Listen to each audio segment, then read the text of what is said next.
Ang pelikulang ito ay nagpapahayag tungkol sa buhay ni Pardo, isang relihiyosong tao na regular na bumibisita sa simbahan. Gayunpaman, isang araw, nang pumasok si Pardo sa simbahan, may nakita siyang kakaiba. Sa di kalayuan ay nakita niya ang isang taong nababalisa na may itinatago sa isa sa mga flower pot sa simbahan. Dahil sa pagdududa, sinundan ni Pardo ang lalaki sa daungan.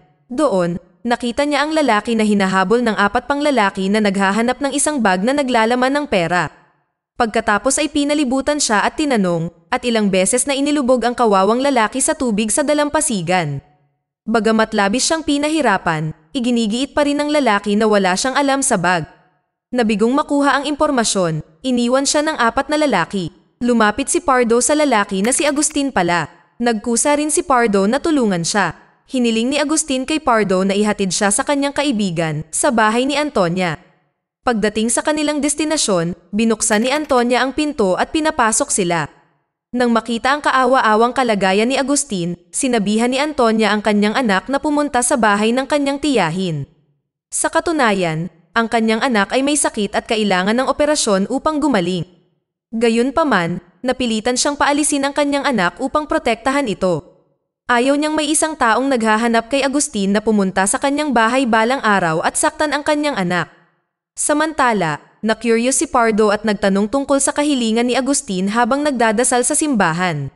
Sumagot si Agustin na gusto lang niyang iwanan at huwag nang guluhin ng mga bumugbog sa kanya para makapagtrabaho siya ng mapayapa. Nag-isip sandali si Pardo bago umalis ng bahay. Pagdating sa bahay, nagsagawa ng ritual si Pardo sa pamamagitan ng pagpihit ng mga butas ng bala ng kanyang baril, tulad ng Russian roulette. Nilagyan niya ng bala ang isang butas habang ang 5 naman ay naiwan na walang laman. Pagkatapos ay pinaputok niya ng isang beses ang baril sa kanyang ulo.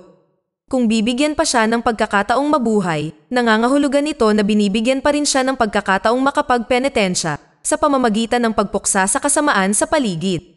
Gayunpaman, kung siya ay namatay, ang kanyang misyon ay nagtatapos na. Dahil doon, nakuha niya ang palayaw na Redeemer. Isang hapon, pumunta si Pardo sa daungan at hinamon ang 4 na lalaking bumugbog kay Agustin noong isang araw.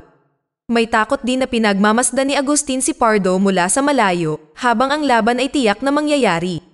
Gamit ang maliit na patalim na nakasukbit sa kanyang daliri, madaling nilaslas ni Pardo ang leeg ng kanyang mga kalaban. Pati ang isa niyang kaaway ay nadurog ang ulo dahil nataman siya ng propeller ng makina ng bangka na umaandar pa rin.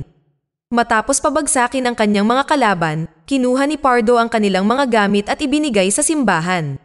Nang maglakad si Pardo patungo sa bahay ni Antonia, nakita niya ang maraming armadong lalaki na nagpapaikot-ikot malapit sa highway. Kahit na nadagdagan din ang pagbabantay niya, hindi siya pinansin ng mga ito, indikasyon na hindi si Pardo ang hinahanap nila. Pagdating sa bahay ni Antonia, nakiusap si Agustin kay Pardo na protektahan siya mula sa mga armadong lalaki. Ang bag pala na naglalaman ng pera na iniwan ni Agustin ilang araw na ang nakakaraan ay pag-aari ng isang drug dealer boss. Handang tumulong si Pardo kay Agustin basta maibalik ang pera sa tunay na may-ari nito, kaya pumayag si Agustin sa kanyang panukala. Upang maiwasan ang mga drug dealer gang, dinala ni Pardo sina Agustin at Antonia sa kanyang sasakyan upang magtago sa isang kuweba sa isang tagong lugar sa dalampasigan. Pagkatapos nito, nakipagsapalaran si Pardo sa isang drug dealer gang. Nag-alok siya para sabihin sa kanila ang lokasyon ng bag na hinahanap nila. Gayunpaman, humingi siya ng isang kondisyon na kailangan nilang umalis sa lungsod pagkatapos makuha ang bag. Hindi agad naniwala ang kanilang pinuno na si Pedro. Nais niyang suriin muna ang katotohanan ng kwento ni Pardo. Sa pagtutok ng baril, ipinaalam ni Pardo sa kanila na ang hinahanap nilang bag ay nakatago sa isang simbahan. Kasama ng kanyang mga tauhan, dumiretso si Pedro sa simbahan. Gayunpaman, matapos maghanap ang mga tauhan ni Pedro sa bawat sulok, hindi nila nakita ang bag. Inis na tinawag ni Pedro ang kanyang mga tauhan na nagbabantay sa lugar kung saan nakakulong si Pardo. Inutusan niya ang kanyang mga tauhan na patayin si Pardo dahil sa pagsisinungaling. Gayunpaman, bago mangyari iyon, inatake ni Pardo ang mga tauhan ni Pedro at nakipagsuntukan. Mag-isa siyang nakipaglaban sa karamihan sa mga alapores ni Pedro na may hawak na armas. Sa kabutihang palad, nagawa ni Pardo na manalo sa laban at napatay silang lahat. Hindi nagtagal, umuwi si Pedro. Labis ang kanyang pagkagulat nang makita na ang lahat ng kanyang mga tauhan ay pinatay.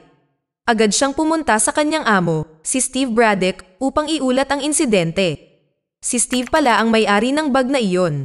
Matapos patayin ang mga tauhan ni Pedra, pumunta si Pardo sa kuweba upang salubungin sina Agustin at Antonia na tila abala sa pagbibilang ng pera.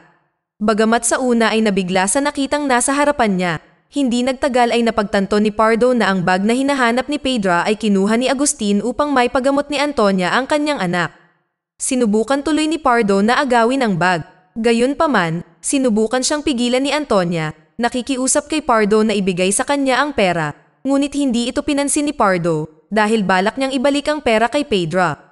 Sa kalagitnaan ng biyahe, nagbago ang kanyang isip. Naalala niya ang nakaraan kasama ang kanyang asawa at mga anak, kaya inihinto niya ang sasakyan sa gilid ng kalsada para makapag-isip.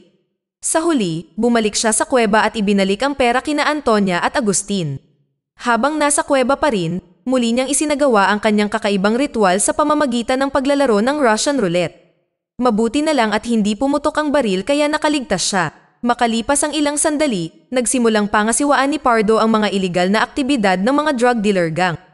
Pinagmasdan niya ang pasikot-sikot ng mga aktibidad ng organisasyon, hanggang isang araw ay nasundan niya ang isang sasakyan na nagdala sa kanya sa isang pabrika ng droga. Mula sa malayo, patuloy siyang nag-iispiya sa mga aktibidad na nagaganap doon. Pagkaalis ng sasakyan na dati niyang sinundan sa pabrika ay sumakay siya sa kanyang sasakyan at sumunod. Sa hindi inaasahang pagkakataon, nahulog pala siya sa bitag dahil natuklasan ang kanyang pagmamatsyag.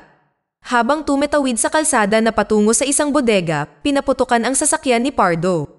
Dito, nakipaglaban siya sa isa sa mga miyembro ng drug gang.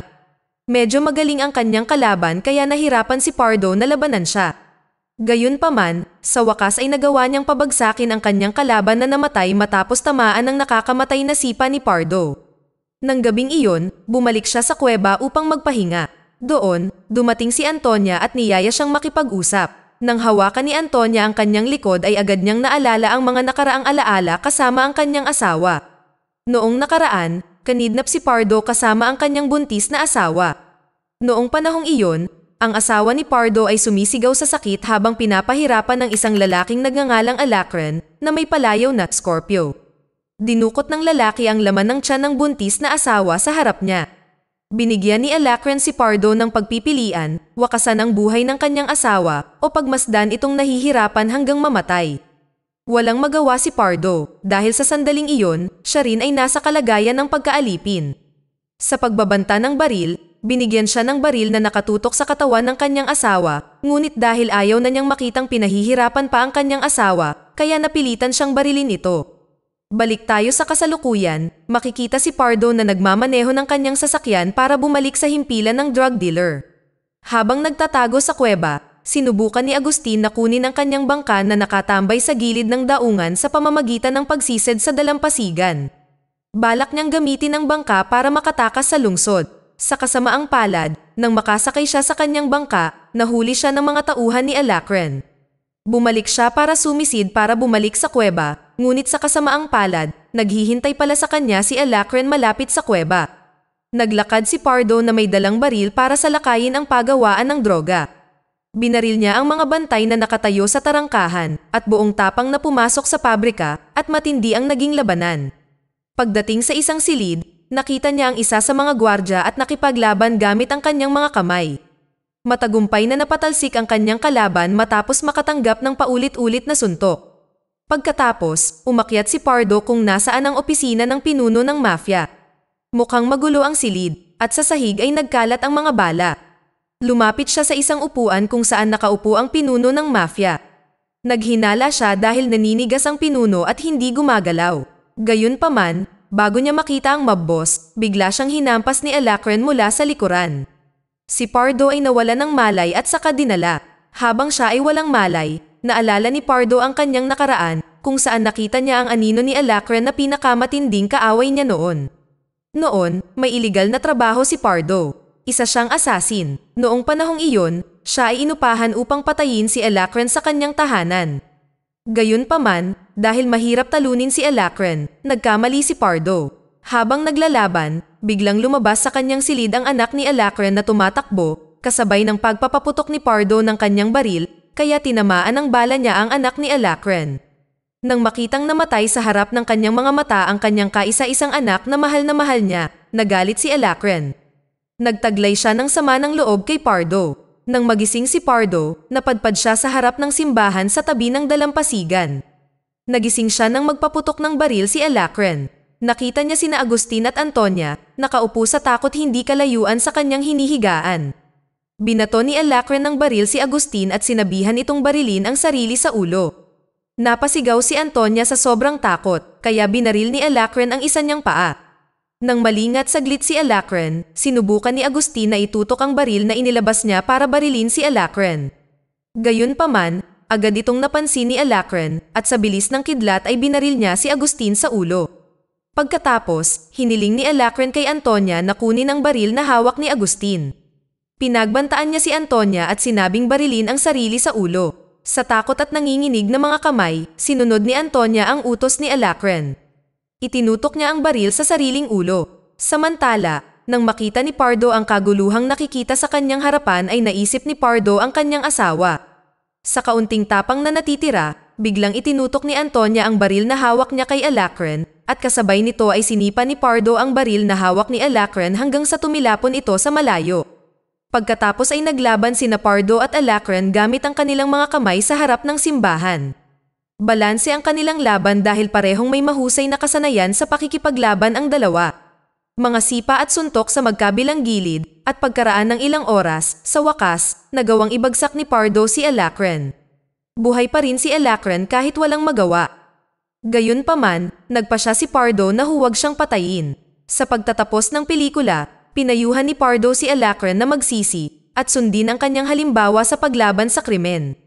Ito ay para kung sakaling siya ay mamatay, makikita ni Alacren ang kanyang anak sa langit. Mula sa pelikulang ito, makikita natin ang pagbabago ng pagkatao ng isang tao. Mula sa karakter ni Pardo, maaari tayong kumuha ng aral na ang isang masamang tao ay maaaring magbago. Si Pardo, na dati ay maraming ginawang kasamaan, ay lumalabas na nagawa niyang magsisi at bumalik sa tamang landas matapos ang trahedya na dumating sa kanyang buhay. Ang pagkawala ng kanyang mahal sa buhay ay hindi nagpabago sa kanya sa isang tao na nilamon ng paghihiganti. Si Pardo ay nag-introspect sa sarili at gumawa ng mabubuting bagay upang siya ay makahanap ng kapayapaan ng isip matapos ang aksidenteng pumatay sa isang maliit na bata at pagpatay sa kanyang asawa sa pamamagitan ng puwersa. Samantala, mula sa karakter ni Agustin, malalaman natin na kapag may nakita tayong hindi sa atin, may kahihinatnan kung hindi natin ibabalik ang bagay sa may-ari nito. Ang kanyang pagtanggi ay humantong sa kanyang kamatayan.